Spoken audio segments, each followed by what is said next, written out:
In this video, you will learn how to change your LLC address in Maryland. Review the Maryland requirements. Visit the Maryland State Department of Assets or Taxation website to understand the process for updating your LLC's address. Obtain the correct form. Download and access the Article of Amendment form or Change of Principal Office or Resident Agent form, depending on the type of address you are changing for your LLC. Complete the full form. Fill in your LLC's legal name, current address, new address and any other information. Make sure to be careful and accurate to avoid any delays.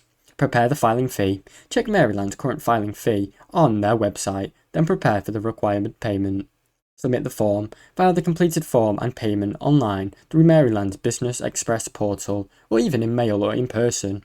Update other records. After you are approved, notify the IRS, bank, licensing board or any other relevant agencies that you have updated your LLC. Now you know how to change your LLC's address in Maryland. Thanks for watching. Don't forget to like and subscribe.